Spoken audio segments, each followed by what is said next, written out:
मध्य प्रदेश में औद्योगिक विकास को नई रफ्तार देने की बड़ी तैयारी है। भव्या के तहत 11 औद्योगिक पार्कों की दावेदारी प्रदेश के औद्योगिक विस्तार की तस्वीर पेश कर रही है।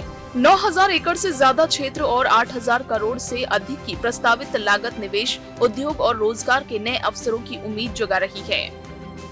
भव्या के तहत मध्य प्रदेश ने 11 औद्योगिक पार्कों के लिए मजबूत प्रस्ताव तैयार किए हैं। 9,047 एकड़ से ज्यादा क्षेत्र में विकसित होने वाले इन पार्कों का लक्ष्य प्रदेश में उद्योगों का विस्तार करना है।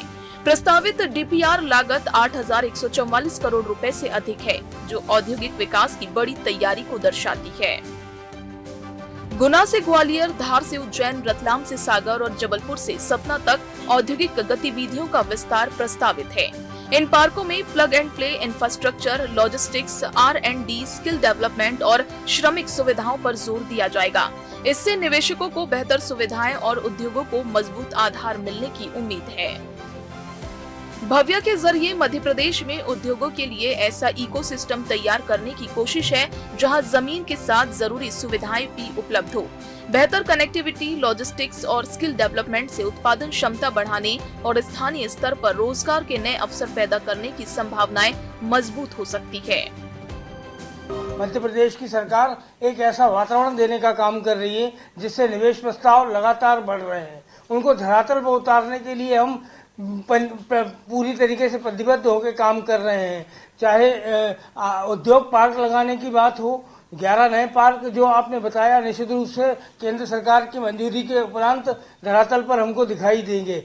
मध्य प्रदेश की सरकार उद्योग लगाने के लेकर, युवाओं को रोजगार देने को लेकर दृढ़ संकल्पित होकर काम कर रही है और निश्चित रूप से इसके परिणाम जो है बहुत सकारात्मक आगामी भविष्य में हमको दिखाई देंगे। उज्जैन, देवास, शाजापुर और रतलाम के प्रस्तावों ने भी मजबूत दावेदारी पेश की है। भव्या के जरिए प्रदेश के अलग अलग अंचलों में औद्योगिक गतिविधियों को गति देने की कोशिश है। निवेश आएगा, नए उद्योग स्थापित होंगे और उत्पादन बढ़ेगा, तो इसका सीधा लाभ रोजगार और स्थानीय अर्थव्यवस्था को मिल सकता है। भव्या के प्रस्ताव मध्य प्रदेश और औद्योगिक भविष्य की बड़ी तस्वीर दिखाते हैं। अब इन योजनाओं को तेजी से जमीन पर उतारना अहम होगा। अगर निवेश और उद्योगों को सही माहौल मिला तो भव्या प्रदेश में रोजगार और विकास की नई कहानी लिख सकता है। Bureau report, CM24 Bhopal.